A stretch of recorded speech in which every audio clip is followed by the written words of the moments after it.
realizará la ponencia denominada Hepatitis B. Él es estudiante del segundo año de Medicina Humana de la Universidad de Ciencias Médicas de Artemisa, Cuba. También es ayudante de Urología y Cirugía General y a su vez también es creador de la comunidad médica Med Latino. Adelante, Antonio.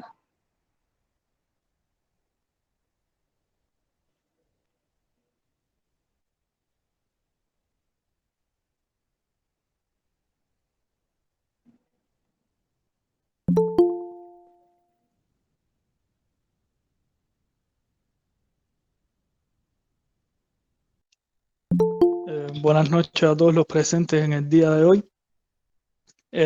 Ya Luz me presentó, muchas gracias Luz. Para mí es un honor estar acá compartiendo esta ponencia con ustedes. Un tema muy interesante. El título de la ponencia es Hepatitis B, lo que debes conocer. Como siempre les digo, este tipo de conferencias que hacemos no incluye, no trata de abarcarlo todo sobre el tema a abordar, ¿no? Sino que es más como una orientación y algo que nos motive a profundizar en el estudio y a despertar ese interés por seguir indagando, por seguir leyendo y por seguir investigando. Esperemos que la ponencia sea de su agrado y que le sirva para sus estudios y su futura formación como médicos, ¿no? Para comenzar, yo traía una frase de Mahatma Gandhi que me gusta mucho y dice que la fuerza no viene de la capacidad corporal, sino de la voluntad del alma. Y esta frase en estos tiempos haría falta y mucha falta interpretarla y ponerla en práctica, ya que se viven tiempos difíciles y personas con una voluntad de salir adelante y de cambiar un poco el mundo le harían mucho bien a los tiempos de hoy. Para motivarnos, traía un ¿sabías qué? Y uno de los retos, si no lo sabían, uno de los retos de la Organización Mundial de la Salud para el año 2030 es la eliminación de las hepatitis virales como un problema de la salud pública. Un día como hoy, 28 de julio, se celebra el Día Mundial contra la Hepatitis. Además, el virus de la hepatitis B se contagia 100 veces más que el virus del VIH. Y a modo de una curiosidad ya un poco más, digamos, mediática, el cantante español Rafael, muy famoso en la década prodigiosa de la música romántica, en el año 1985 fue afectado por este virus de la hepatitis B y en los primeros años de este milenio, o sea, los primeros años de 2000 hacia acá, pues fue necesario realizarle un trasplante hepático producto de una cirrosis hepática, ya que él consumía en exceso bebidas alcohólicas y producto a que padeció de hepatitis B, pues entonces fue necesario realizarle un trasplante. Además, quiero felicitar hoy a todos los amigos peruanos presentes en la ponencia, ya que hoy es el día de la independencia peruana y sé que se celebran las fiestas por la patria y eso allá en Perú, así que muchas felicidades a todos. La hepatitis tiene varias clasificaciones, ¿no? La que vamos a estudiar hoy se clasifica como hepatitis viral y además de la hepatitis B existen hepatitis como la A, la C, la D, la E, la G y la TT que entran dentro de esta clasificación como hepatitis viral.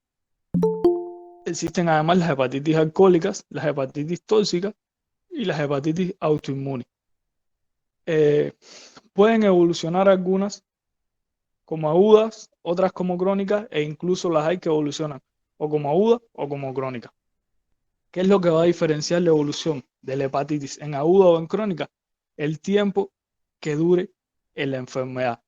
Si la hepatitis dura menos de 6 meses, se considera una hepatitis aguda, una infección aguda. Si la hepatitis dura más de 6 meses, pues entonces se considera como una infección crónica o una enfermedad crónica y es cuando verdaderamente el médico debe preocuparse y debe tomar una conducta diferente en el tratamiento del paciente, lo cual vamos a ver según se va desarrollando la ponencia del día de hoy. Para hacer un poco de historia, solo traigo un año el año 1963, que marcó un antes y un después en el estudio de este virus. Fue en este año cuando Baruch Samuel Bloomberg describe, hace un estudio con varios pacientes Politran que habían recibido varias transfusiones de sangre y le pone una transfusión a un aborigen australiano, descubriendo en lo que el momento para él fue una especie de lipoproteína, la cual tenía carácter antigénico y se evidencia la presencia de este virus de la hepatitis B por primera vez, y él denomina a este anticuerpo, lo denomina a este antígeno, disculpen, lo denomina el antígeno australiano, lo que se conoce hoy como el antígeno de superficie además. Como concepto de la hepatitis B, es la enfermedad del hígado causada por el virus de la hepatitis B. Es una enfermedad infecciosa del hígado que se caracteriza por la necrosis hepatocelular e inflamación, que puede causar un proceso agudo o un proceso crónico y que puede acabar en una cirrosis hepática, en un cáncer de hígado, en una insuficiencia hepática e incluso puede llevar a la muerte. Es necesario conocer varios datos epidemiológicos de esta enfermedad, ya que nos pueden dar una medida del comportamiento de ella actualmente en el mundo. Bueno, anualmente se producen 4 millones de nuevas infecciones. Es una cifra bastante alta. Se estima, o según estimaciones de la OMS, existen más de 2.000 millones de personas que se han infectado con el virus de la hepatitis B. Ya vean que son números bastante relevantes, bastante altos. La prevalencia de este virus es alta en zonas endémicas como la región del Pacífico Occidental y en el África, con más del 6%. Anualmente mueren 780.000 personas relacionadas con este virus en todo el mundo.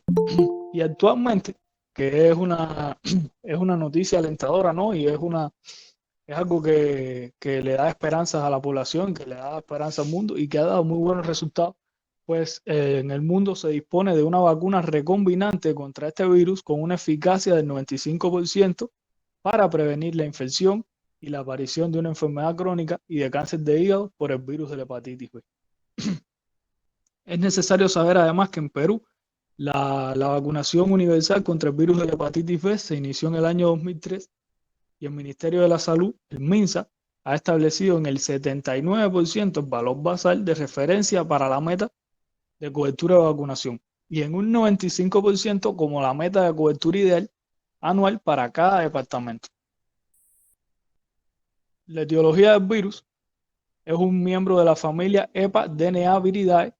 El único huésped natural para este virus es el hombre. Los viriones son esféricos y envueltos con un diámetro de 40 a 45 nanómetros. Cuenta con una cálcide que es icosaédrica y está constituida por una única proteína que se conoce como el antígeno core. Dentro de ella se encierra el genoma viral y un ADN polimerasa codificada por este propio virus y posee un genoma, un ADN de 3.2 kilobytes, que es relativamente pequeño considerando las proteínas necesarias para permitir su replicación dentro del parénquima hepático. Ahora,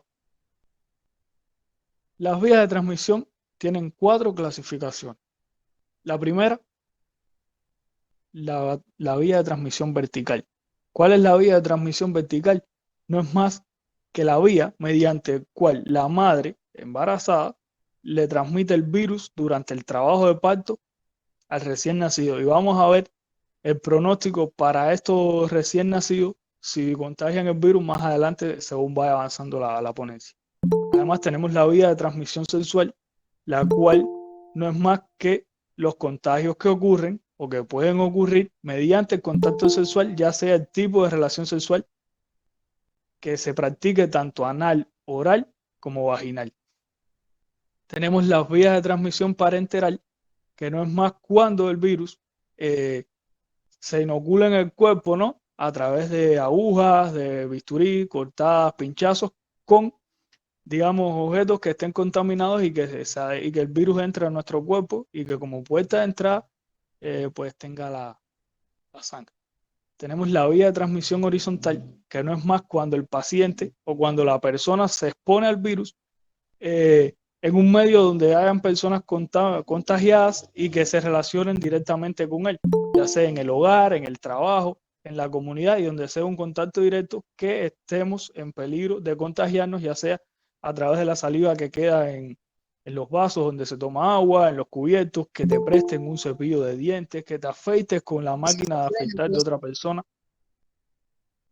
Entonces ya aquí dejamos bien claras las vías de transmisión y vamos a ver por el contacto de qué se transmite.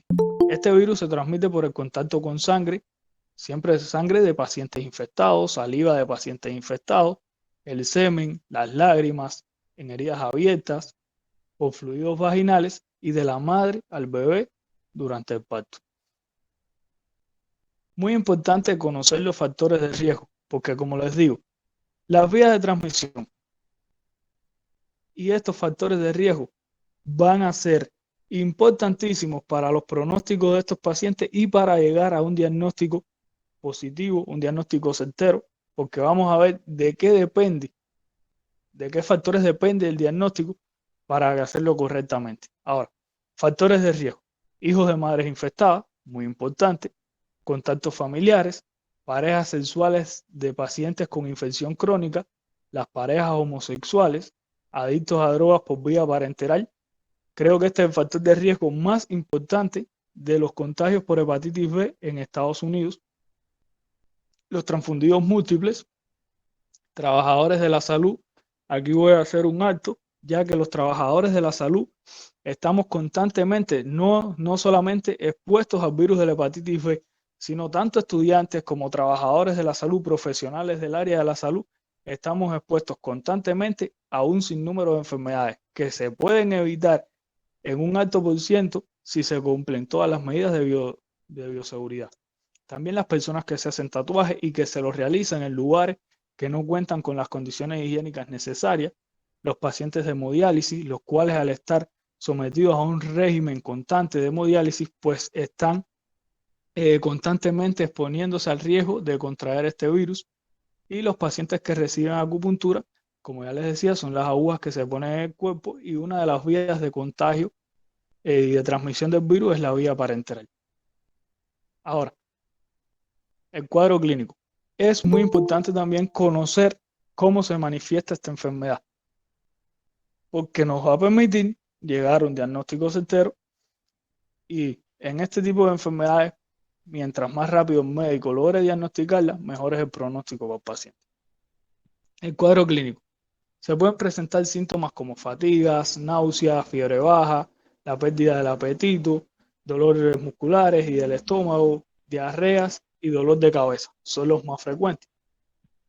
Además, vamos a encontrar signos como la coluria. La orina se va a tornar con un color oscuro. La colia, las heces y la excreta del paciente va a tener un color claro. Y en el 30% de los pacientes puede aparecer la ictericia, que no es más que la tonalidad amarillenta de los tejidos del paciente y que está en relación con los elevados niveles de bilirrubina que va a tener el paciente en sangre. Ahora, el diagnóstico depende de tres factores o de tres aristas.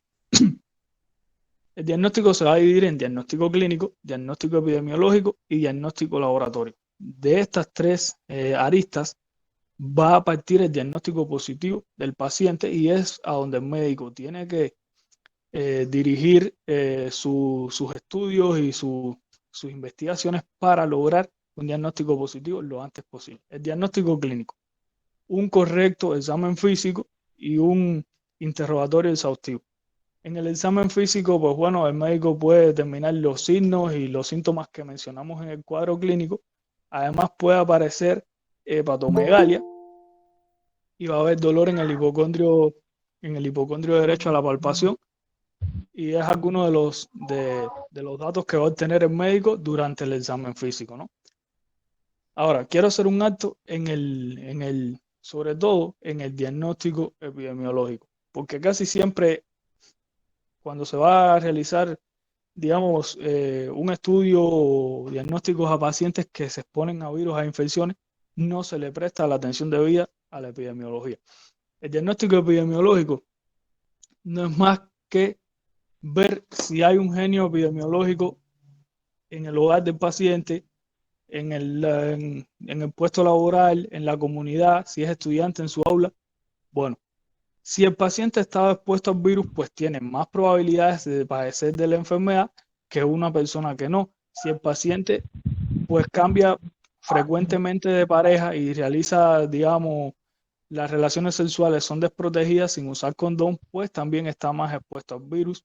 Si eres personal de salud, pues tienes mayor probabilidad de contagiarte, y aquí es donde influye directamente el diagnóstico epidemiológico, que no se, que no se queda solamente en interrogar bien al paciente, sino podemos ir un poco más allá e interrogar a los familiares, e interrogar al compañero de trabajo o interrogar al acompañante que nos trae al paciente a consulta.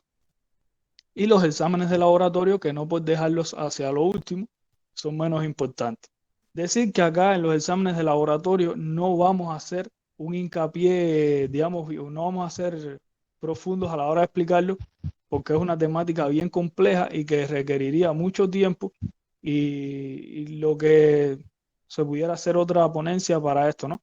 En los exámenes de laboratorio se debe indicar la química completa, que estudie función renal, función hepática, sobre todo los niveles de transaminasa en sangre y los de bilirrubina, los cuales tanto transaminasas como bilirrubina deben estar elevados, y se le indica el estudio serológico al paciente, donde se va a tener los resultados de los antígenos positivos para la hepatitis B, y se puede determinar si es crónica o si es aguda la enfermedad a través de los estudios de laboratorio. Además, contamos con el diagnóstico diferencial. Para realizar el diagnóstico diferencial, debemos diferenciar la hepatitis B de otras hepatitis virales, como les decía, la A, la C, la D, la E, la G y la TT, las hepatitis alcohólicas y las hepatitis tóxicas. Además, hay enfermedades que provocan obstrucción en las vías biliares que también dan síntomas muy parecidos a los de la hepatitis B, y también hay que diferenciarlas de la enfermedad causada por este virus. Ahora, el tratamiento de la enfermedad. El tratamiento de la enfermedad debe ser sintomático siempre que la condición y el estado general del paciente lo permita. Porque es un hígado que va a estar inflamado, es un hígado que va a estar dañado, y si le administramos medicamentos innecesariamente, no va a descansar lo que requiere, y entonces, como la mayoría de los medicamentos tienen un metabolismo o se metabolizan en el hígado, si indicamos medicamentos excesivos al paciente o que no los requiere en ese momento, pues el hígado va a tener que trabajar en exceso. Se debe chequear en pacientes que sean diabéticos los niveles de glucemia en sangre, y según sus niveles, si están alterados o si están normales, es que el paciente debe eh, consumir alimentos ricos en azúcar, alimentos dulces, y es recomendado pues que no ingieran medicamentos dulces en este periodo de tiempo. También está contraindicado el uso de la ingesta de bebidas alcohólicas por pacientes, incluso cuando son pacientes alcohólicos que su estado de salud no le permite, digamos, separarse del alcohol porque ya son alcohólicos.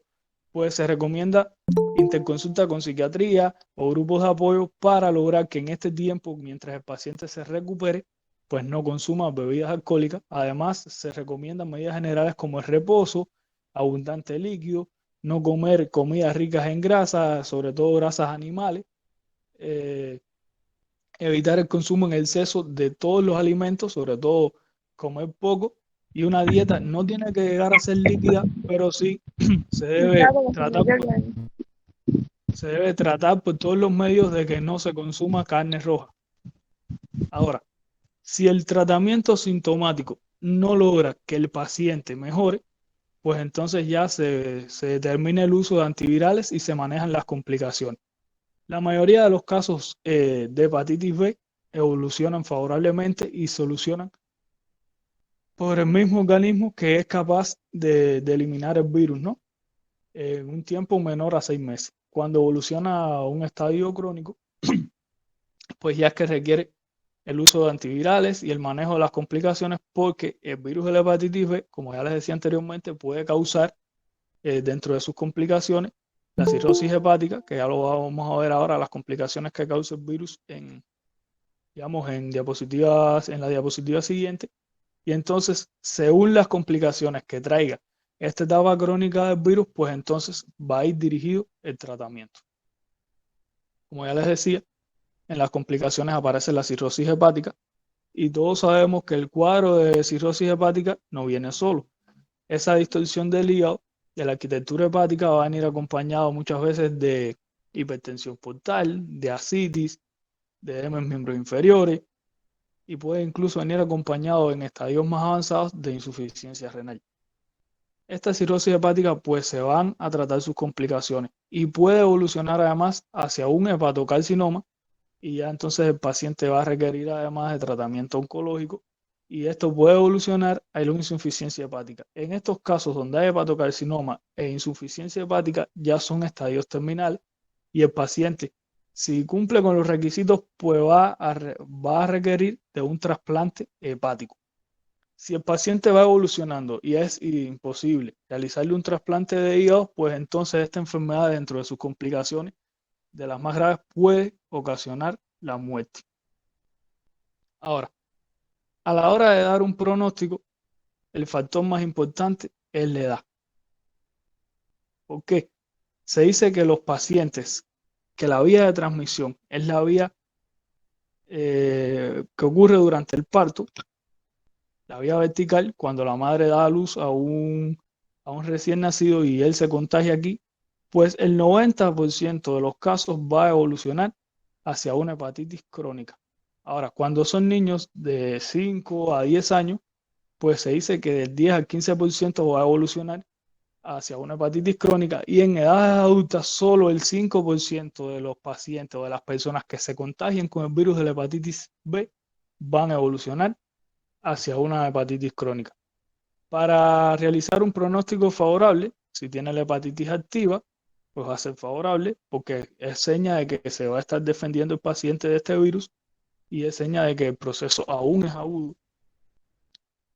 Según, digamos, cómo fue adquirida la infección, ya sabemos que si la vía de transmisión fue vertical, el pronóstico va a ser bien desfavorable, pero si es por alguna de las otras como horizontales, como sexuales, pues entonces el pronóstico va a ser mucho más favorable. Y si no tiene, digamos, otra cosa de infección adquirida es que el paciente se inmunodeprima y adquiera infecciones teniendo la hepatitis B, pues esto también va a tornar desfavorable el pronóstico.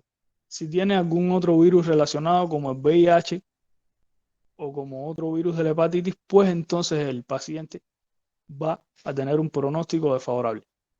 Otra cosa es que si el paciente tiene una hepatitis crónica activa o la transmisión fue vertical, como ya les decía, su pronóstico va a ser bien desfavorable.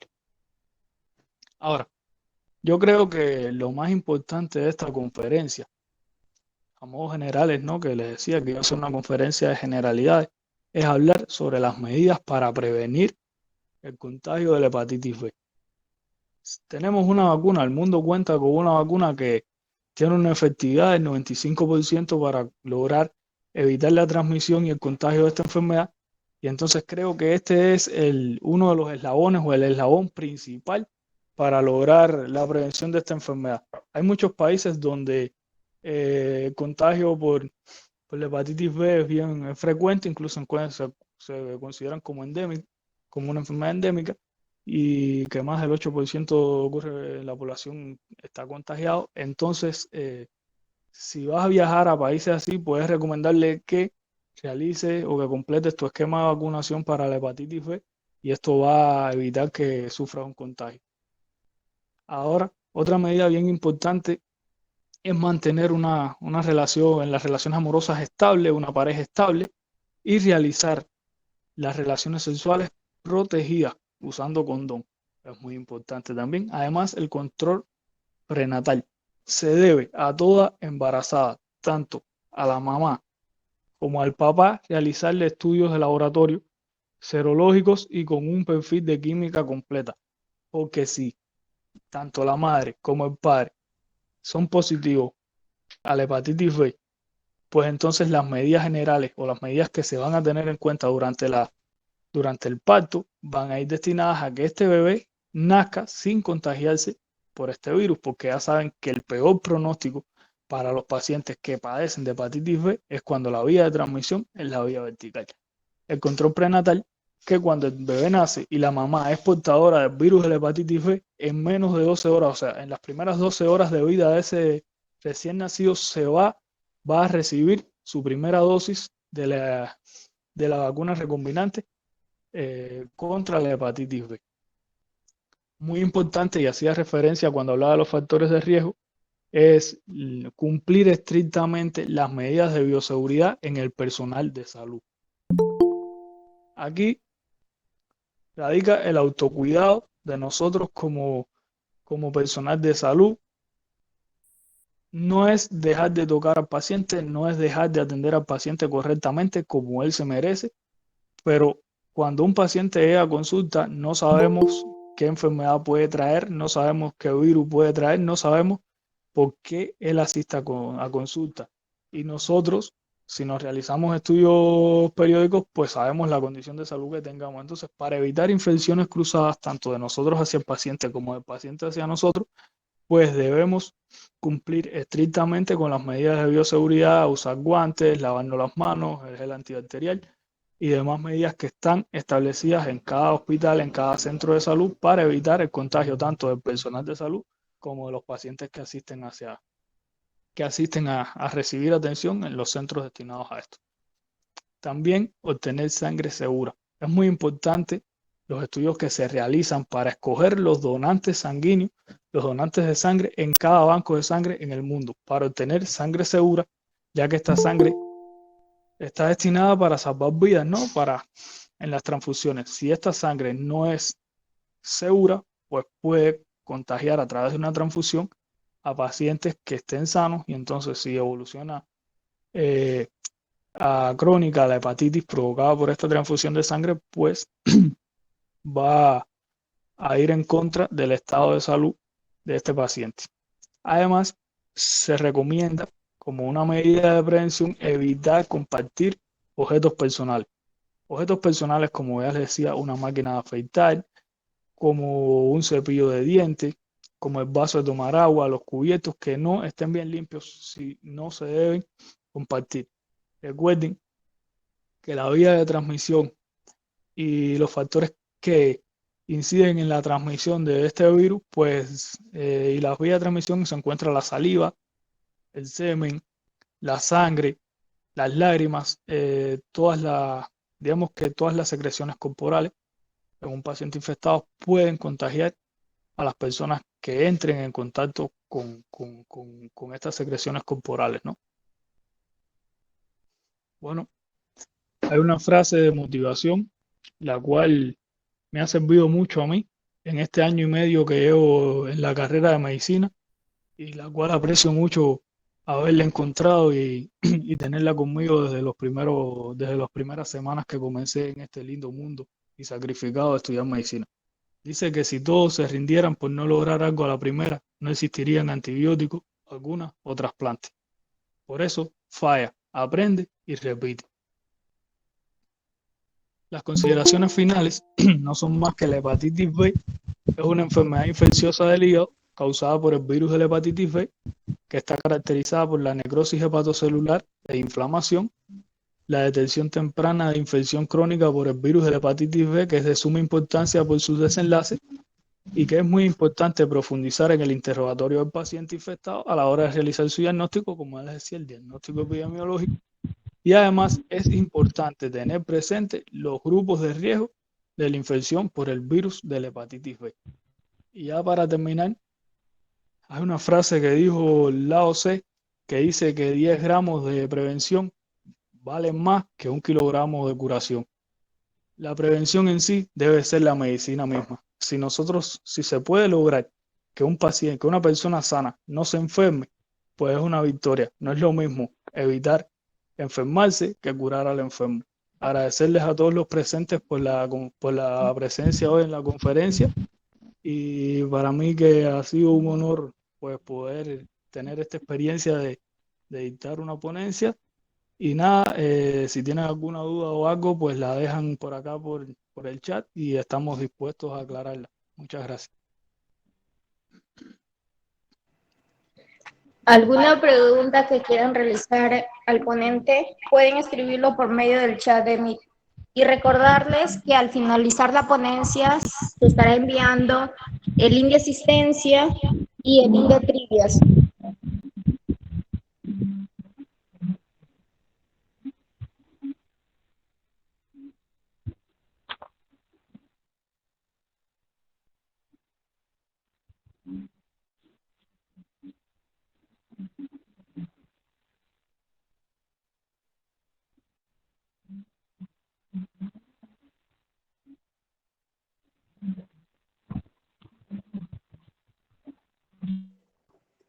Para los que tengan algunas preguntas o dudas, pueden activar también su micrófono.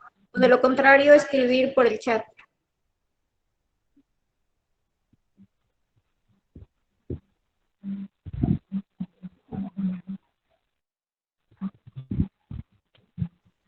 Antonio, hay una pregunta de Pablo Efraín que nos dice, buenas noches, si la madre embarazada está contagiada, ¿el parto puede ser normal? Saludos desde Guatemala.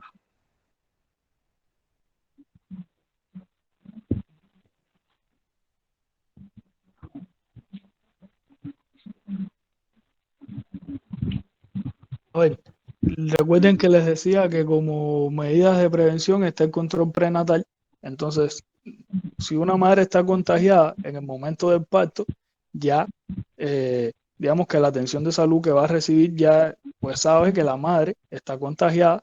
Entonces se tienen todas las medidas necesarias para que cuando el bebé nazca no, no se contagie del virus, ¿no? Incluso ya les decía que en las primeras 12 horas va a recibir la, la vacuna en las primeras 12 horas de nacimiento, en las que se le inocula el virus atenuado, que le va a ayudar al bebé a desarrollar los anticuerpos necesarios para defenderse del virus.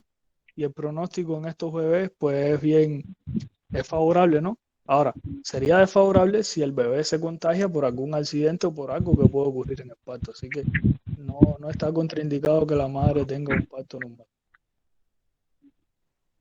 Hay otra pregunta de Adonis Soto que nos dice, al hablar de hepatitis B, ¿tenemos que considerarlas como una enfermedad de transmisión sexual? A ver, recuerden que les decía que un factor de riesgo es las relaciones sexuales desprotegidas, ¿no? Y que también influye el cambio de pareja frecuentemente. Pues sí se considera una enfermedad de transmisión sexual porque una de las vías de transmisión, recuerden que lo vimos en las primeras ponencias, era la vía sexual. Entonces, recuerden que el semen o los fluidos vaginales de una persona contagiada cuando digamos, entra en contacto con nuestra sangre o con nuestras mucosas, pues puede provocarnos a nosotros que nos contagiemos del virus. Entonces sí se considera una enfermedad de transmisión sexual porque la vía sexual es una vía de transmisión. Hay otra pregunta. Bueno, la pregunta de Daily Reyes ya creo que ha sido contestada. Y Isa Peña Gutiérrez nos dice, buenas noches. Una pregunta, ¿al cuánto tiempo de la infección por el virus de hepatitis B la persona tiene los primeros síntomas?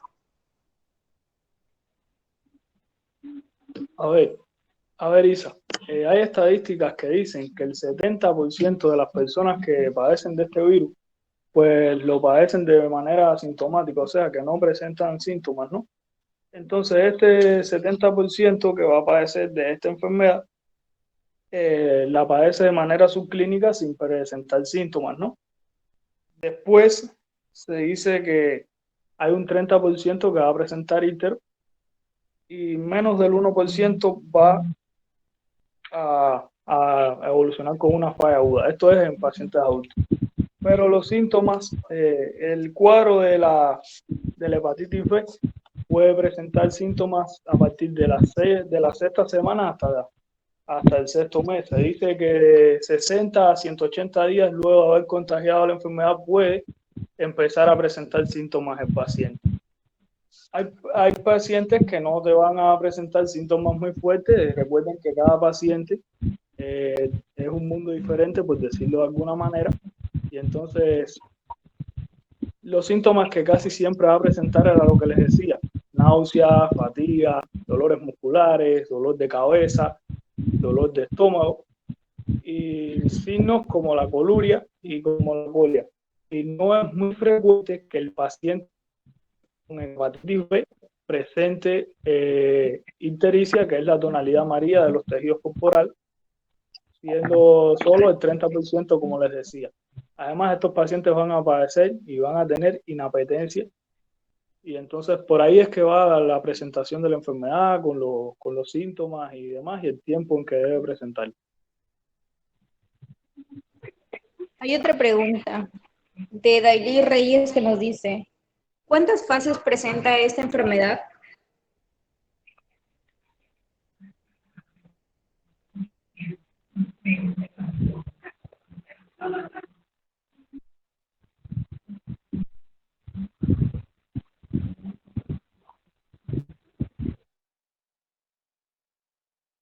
A ver, la enfermedad presenta cuatro fases. Presenta cuatro fases.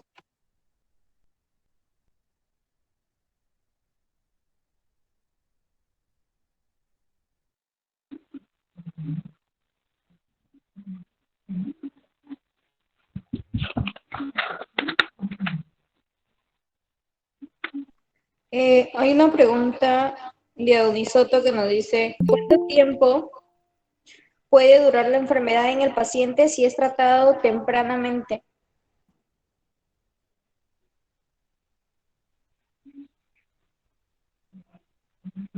Todo depende de cómo evoluciona el paciente, ¿no?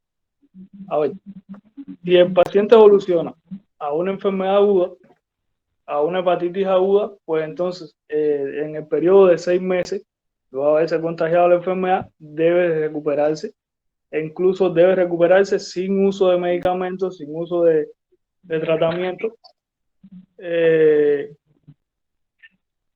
A ver, sin el uso de tratamientos, pues entonces el paciente puede recuperarse normalmente, ¿no? Ahora, si ya evoluciona a una etapa crónica de la enfermedad, pues entonces ya va a requerir, digamos, de otros tratamientos y sí puede extenderse mucho más el periodo de recuperación, incluso puede llegar a un año y el periodo de recuperación va a ser más extenso y lo que se busca es evitar que el paciente desarrolle complicaciones como como la cirrosis hepática y como el hepatocarcinoma y como les había dicho, entre las otras complicaciones de esta enfermedad.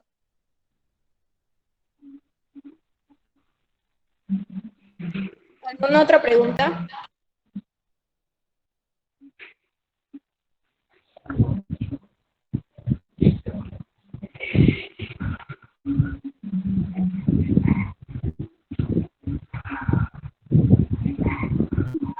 A ver, hay una pregunta que dice,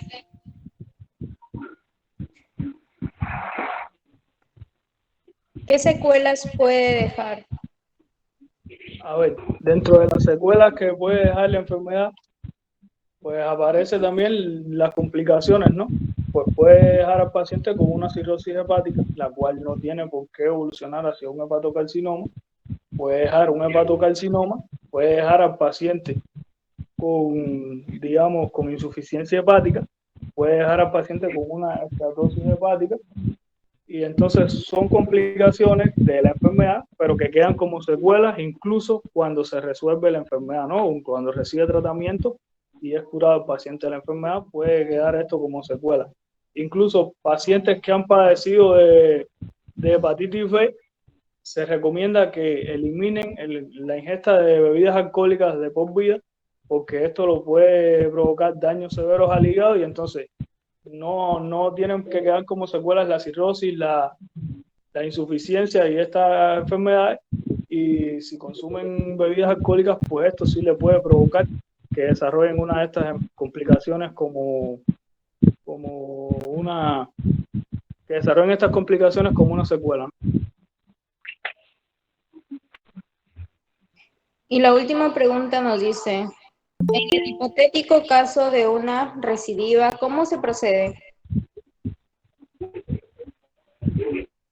Probable que un paciente recidive a la hepatitis B, ¿no? Con este virus. ¿Por qué? Porque una vez que el paciente haya sido expuesto al virus y logre recuperarse, va a lograr mantener anticuerpos y va a crear inmunidad que le va a permitir, una vez que se vuelva a enfrentar al virus, pues tener las defensas que le permitan combatir esta enfermedad.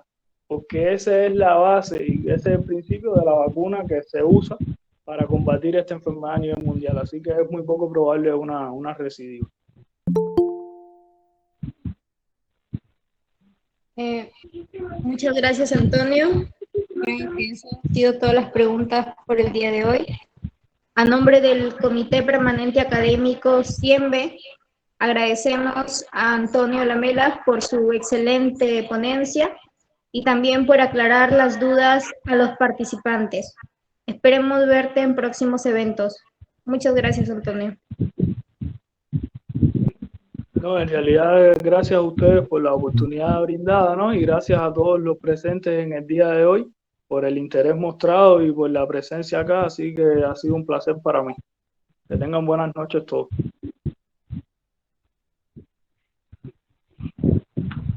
Recordarles a los participantes que en el chat de Meet acabo de enviar el link de asistencia y a continuación enviaré el link de trivias que estará aperturado hasta las 11 de la noche, hora peruana. Y a los que ocupen los 3 primeros puestos en las trivias, se les estará brindando un premio sorpresa. Vuelve a actualizar el link de asistencia porque sí está abierto.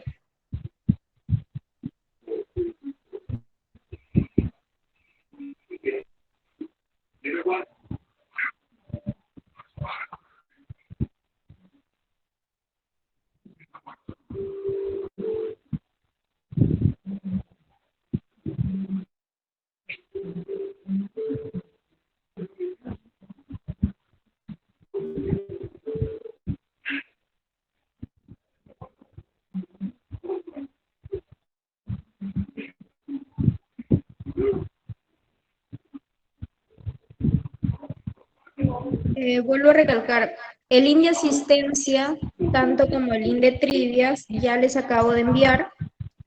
Y a los que obtengan los 3 primeros puestos en el link de trivias, se les estará dando un premio sorpresa. Y con respecto a los certificados, pues los certificados se les dará a aquellos que obtengan un puntaje mayor a 70%, mayor o igual. Claro, para el certificado tienen que tener en cuenta también el link de asistencia, por eso estoy enviando 2 links. Primero, el link de asistencia, luego tienen que desarrollar el link de trivias, donde hay unas preguntas, y de acuerdo a su puntaje, se les va a ver quiénes pueden obtener el certificado.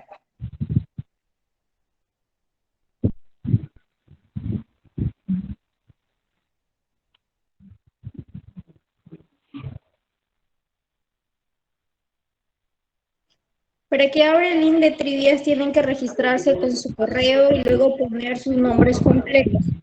Y ya nosotros, que somos el comité organizador, nos va a figurar su puntaje.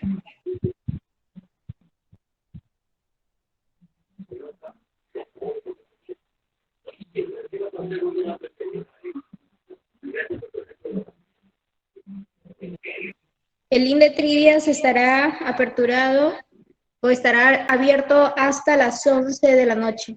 Pasada esa hora ya no tienen acceso.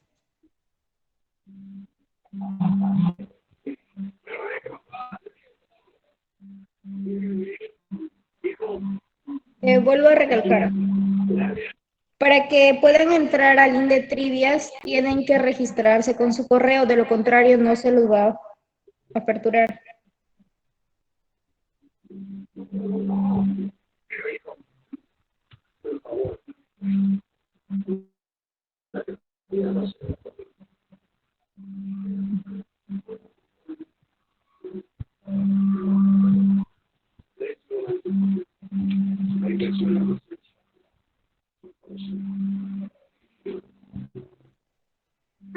que ustedes le dan clic al link de trivias, les va a derivar a una ventana donde les va a salir para que se registren con su cuenta de Google y ahí ponen su correo y normal les va a aparecer las preguntas y solo es cuestión de que marquen.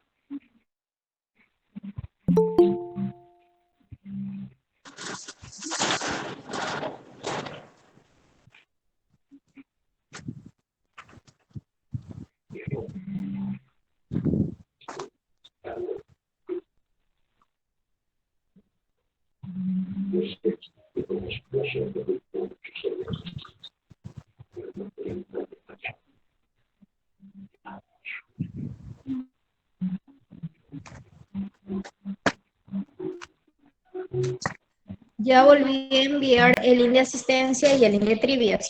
Solo tienen que darle clic y registrarse.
Para las personas que les piden un código en el link de trivias, ya les acabé de enviar.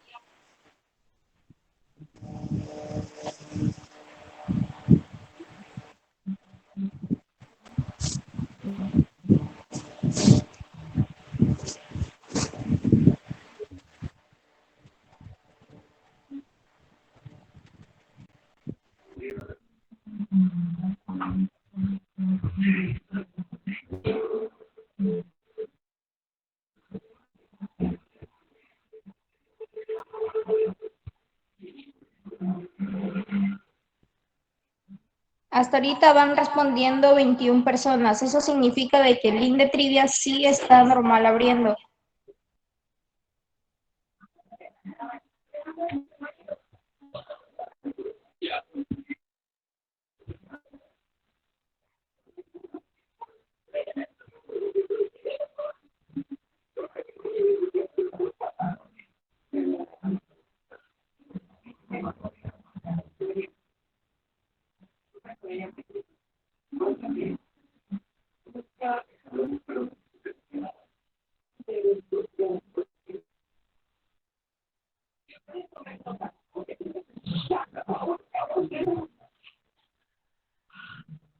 En un minuto estaré cerrando la reunión.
Lo que tienes que hacer, Daily Reyes, es cerrar la pestaña de Google y de nuevo ingresar, porque hasta ahorita ya van más de 20 personas que han registrado normal las respuestas de las trivias y tienes que registrarte con tu correo para que puedas ingresar. Y el código ya los envié, que es 31 300 317.